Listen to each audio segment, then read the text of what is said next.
The village of Umuoko had never seen a wedding as grand as that of Obi and Amara.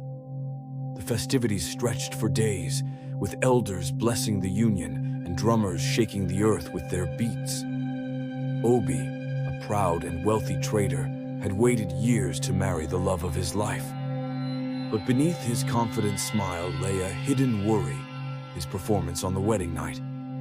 Determined not to disappoint, he had accepted a mysterious herbal pill from Obiora, a childhood friend he had not seen in 20 years, one he had even presumed dead at one point. Obiora had sworn the pill would make him a lion in the bedroom. It was a decision that would change his life forever. That night, beneath the dim glow of the oil lamp, Obi swallowed the pill and waited. At first, he felt nothing. Then a slow heat crawled through his veins. His heartbeat pounded, his muscles tensed, and a strange power surged inside him. Amara giggled, unaware of what was coming. The night blurred into passion, wild and endless. But by morning, the nightmare began. As the first light crept through the mud brick window, Obi stirred and froze. His manhood had grown to a monstrous size. Amara's scream tore through the morning silence. Tears streamed down Amara's face as she backed away from the bed, clutching the wrapper around her chest. "Obi, what is this? What have you done to yourself?" she whispered, voice trembling. Obi looked down at himself and gasped. His once proud manhood had become a grotesque, towering burden, impossible to ignore. He felt an odd mixture of pride and horror as panic set in. Amara refused to come near him. "We must find a solution before the villagers hear of this," she cried. Desperation gripped Obi as he wrapped himself in his agbada and rushed to find Obiora, the friend who had given him the cursed pill. But Obiora had vanished like a ghost. Left with no other choice, Obi knew he had to seek the wisdom of the village elders. However, what they revealed would shake him to the bone. The council of elders sat in a semicircle under the great Iroko tree, their faces lined with wisdom. Obi, sweating profusely, explained his predicament in hushed tones. The elders listened, nodding solemnly. Finally, the oldest among them, Nze Ogbuefi, cleared his throat. "This is no ordinary affliction, my son. You have tampered with forces beyond your understanding." The villagers who had gathered around whispered among themselves. Obi felt the weight of their stares. "What must I do to be free?" he asked desperately. The elder sighed. "You must embark on a journey to the Cave of Echoes, where the spirit of the first healer resides. Only she can undo what has been done." A heavy silence followed. Obi had no choice. His quest had begun. Before leaving, Obi was determined to find Obiora and demand answers. He searched the entire village, knocking on doors, questioning traders, even visiting the palm wine tapper's hut. But Obiora had vanished without a trace. "That man was always up to something suspicious," one of the village women muttered. "He used to travel to strange places. Perhaps he knew this would happen." Obi clenched his fists. If Obiora had deceived him, he would make sure the man paid for it. Strange that he trusted him, even though he had not seen him in a long, long time. But first, he had to survive his journey to the Cave of Echoes. With a small bag of provisions, Obi set out at dawn, leaving behind a worried Amara and a village filled with murmurs, bad jokes and embarrassment. The road to the Cave of Echoes was long and dangerous. It twisted through thick forests and past rivers where spirits were said to live. Every step was a struggle under the weight of his condition. But he kept going. He had to. Each step brought him closer to a cure. The journey had just begun, and already unseen eyes watched him from the shadows. The deeper Obi ventured into the forest, the quieter the world became. The usual hum of insects faded, replaced by an eerie stillness. Then came the whispers. Soft, slithering voices floated through the trees, speaking words Obi couldn't understand. He walked faster, but the whispers followed, growing louder, more urgent. Then he saw them, shadowy figures gliding through the trees like mist. His heart pounded as he ran, but the forest fought back. Roots twisted to trip him, branches clawed at his arms. Cold winds swirled around him, and a chilling voice whispered in his ear, "Turn back before it's too late." By nightfall, Obi reached the river the elders had warned him about. It was no ordinary body of water. The surface was smooth, almost like glass, and when he looked closely, he saw hands, dozens of them, just beneath the surface, moving like pale fish. They weren't attached to bodies, just hands, writhing and grasping at nothing. A sudden splash made him freeze.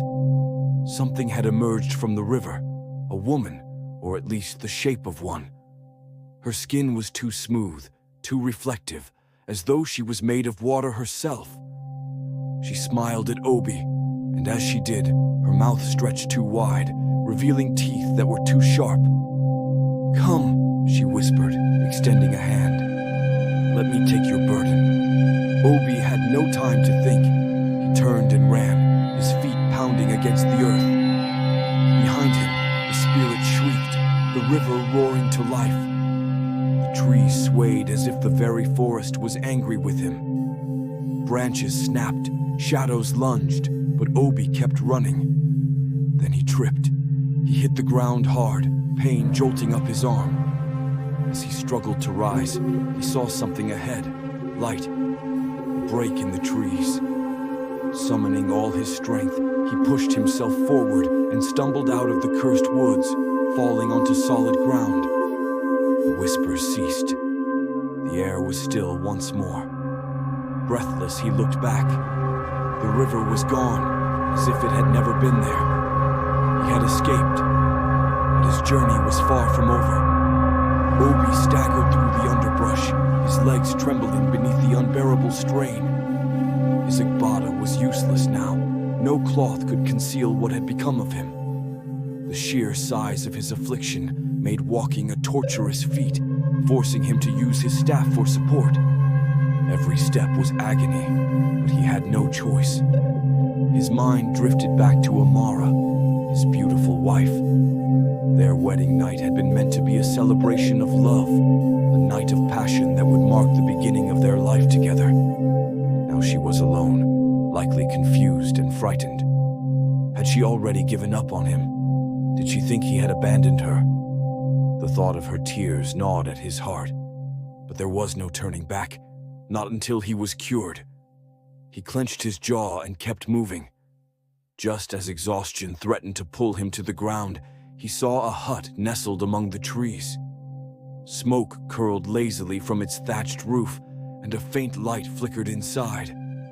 He limped toward it, hoping, praying that someone inside could help. An old woman, her face lined with age and wisdom, sat by the fire. She barely looked up as Obi entered. "I knew you would come," she murmured, stirring a pot of something thick and black. "The forest whispers of your burden." "Please," Obi croaked, sinking to his knees. "I need help. This curse, it is destroying me."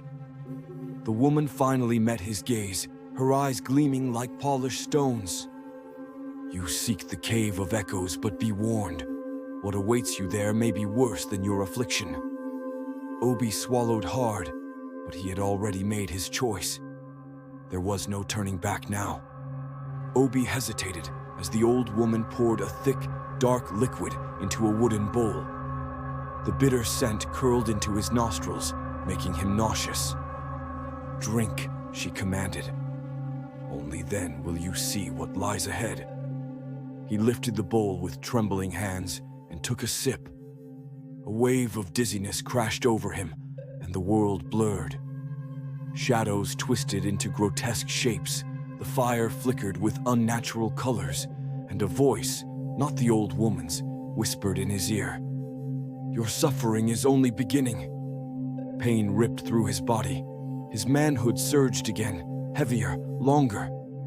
His skin burned as if stretched beyond its limits. Obi collapsed, gasping. The old woman crouched beside him, her wrinkled face unreadable. "The curse feeds on your desire," she murmured. "You still think of your wife. Your longing makes it grow." Obi groaned. He had spent every moment thinking of Amara, aching to return to her arms. Was his love fueling the very thing that was destroying him? Morning came with an eerie stillness. The old woman gave him directions to the Cave of Echoes, but warned him again. The cave demands sacrifice. What it takes, it does not return. With no other choice, Obi pressed forward. His steps were slow, each movement agonizing under the weight of his unnatural burden. The trees thinned, revealing a rocky hill, its entrance like the gaping mouth of a beast. Wind howled through the cave, carrying whispers of countless voices. As Obi stepped inside, the darkness swallowed him whole. The echoes of his own breath danced along the walls. Then a voice, soft, familiar, called out from the abyss. "Obi, is that you?" His blood ran cold. It was Amara. Obi's breath caught in his throat. The voice was unmistakable, his wife's. But how? She was miles away, waiting for him, mourning his absence. The darkness inside the cave thickened around him, pressing against his skin. His manhood pulsed painfully, growing heavier with every step. "Amara," he whispered, his voice barely more than a breath.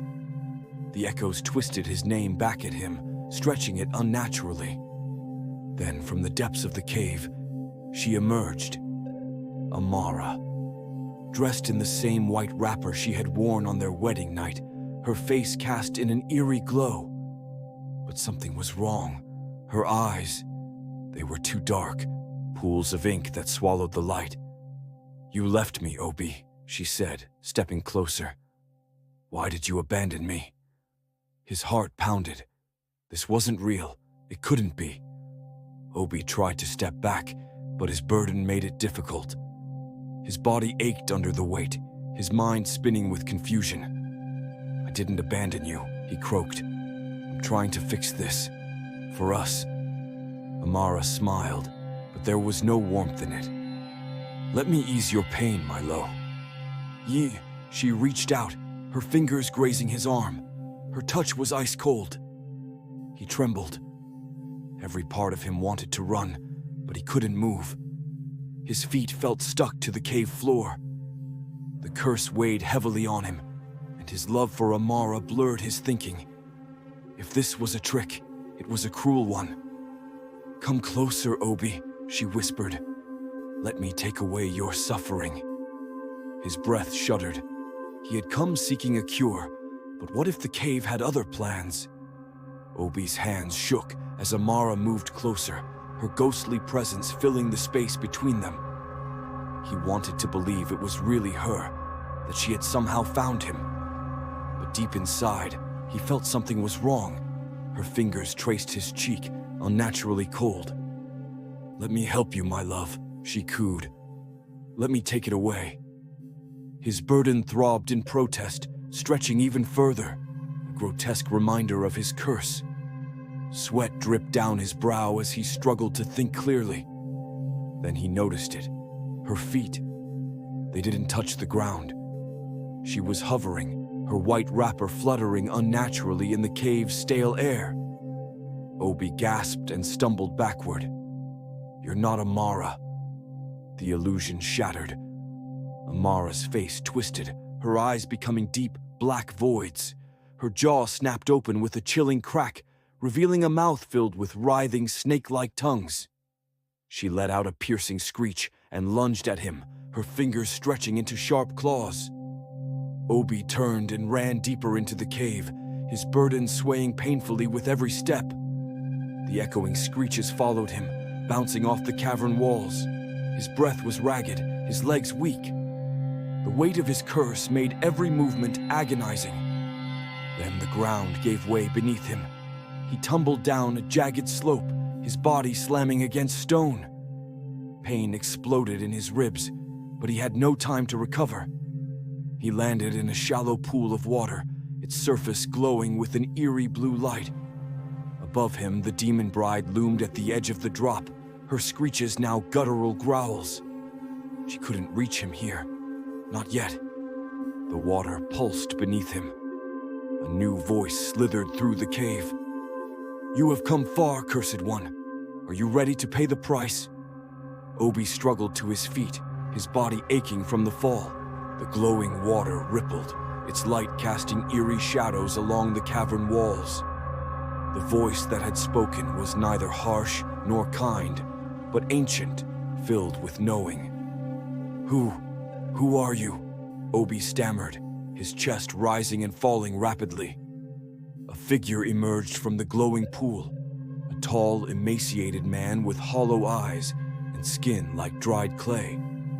His hair was long, tangled with beads that clinked softly as he moved. He regarded Obi with a gaze that seemed to pierce into his soul. "I am the Guardian," the figure intoned, "and you carry a burden not meant for mortal men." Obi swallowed hard. "Can you cure me? Please, I just want my life back. I want my wife back." The Guardian tilted his head. "The cure exists, but it is not freely given. What will you sacrifice?" Obi hesitated. "What do you mean?" The Guardian's gaze darkened. "Your desire has brought you here, but desire alone cannot save you. If you wish to be free, you must give up what tethered you to this curse."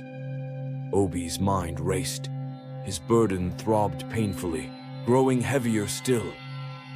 He thought of Amara, of her laughter, her touch, the way she had looked at him with love before all this madness began. "Tell me what I must do," he said, his voice firm despite the fear gnawing at him. The Guardian stepped closer, his shadow stretching unnaturally long.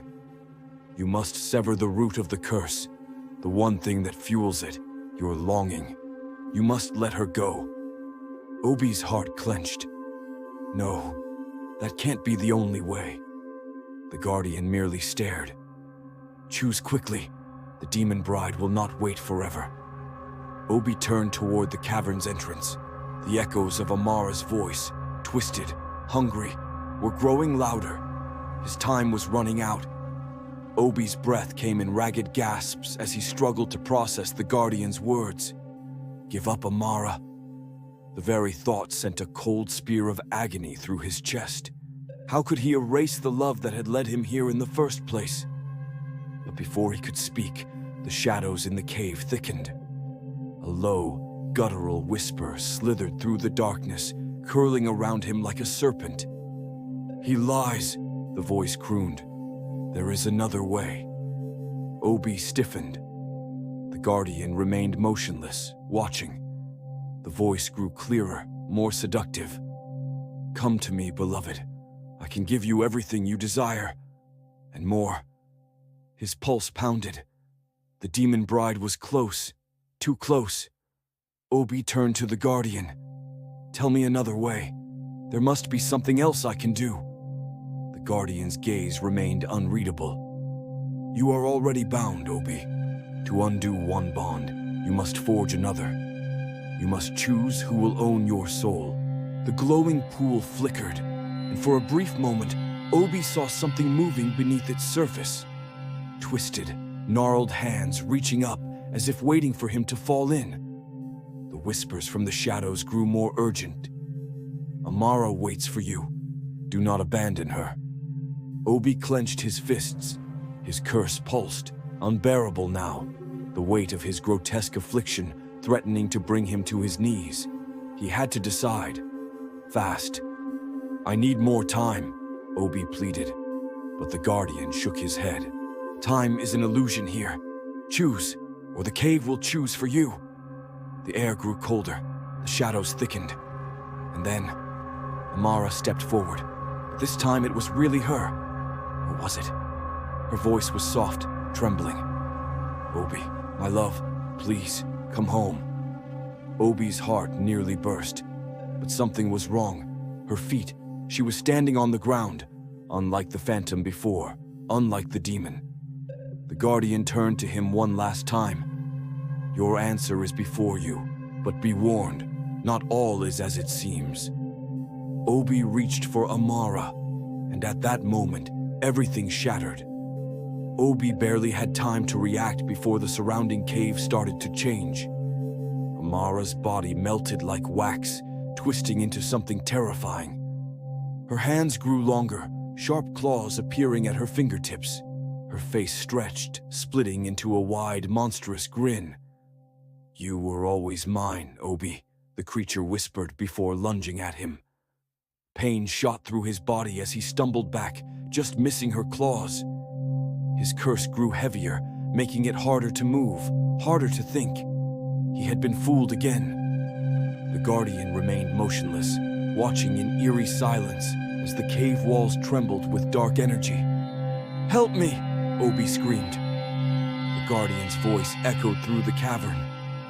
"This is your final test. If you survive, you will understand the price of desire." Obi clenched his fists, determination rising in his chest. He had come too far to lose now.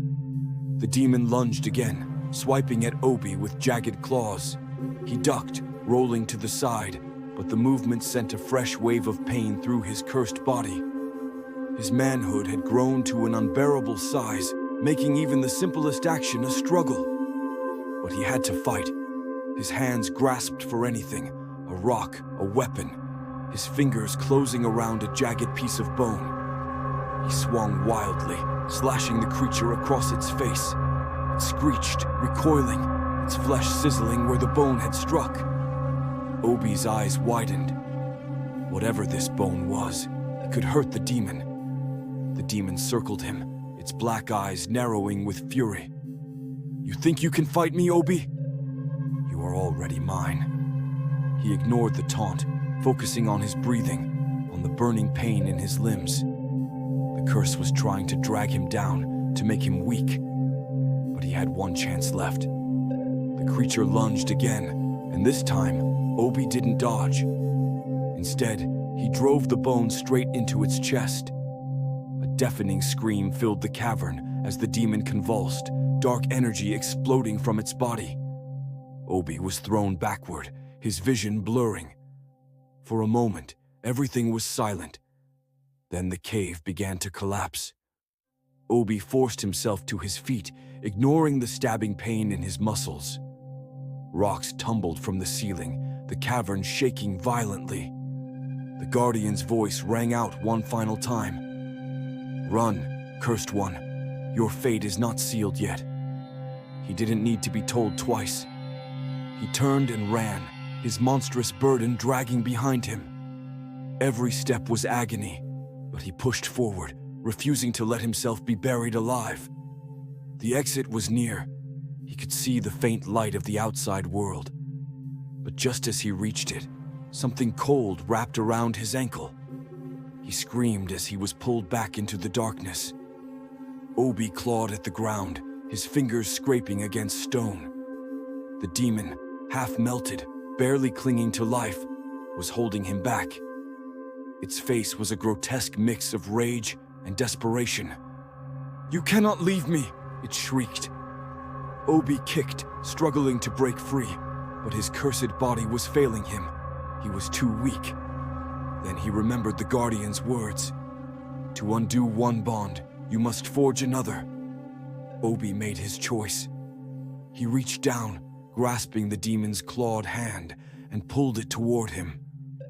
Darkness swallowed them both as Obi whispered, "I accept." The world twisted. The pain vanished. His burden lifted. When he opened his eyes, he was no longer in the cave.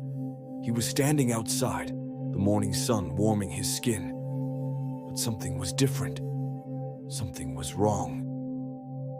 Obi looked down at himself. His manhood had returned to normal.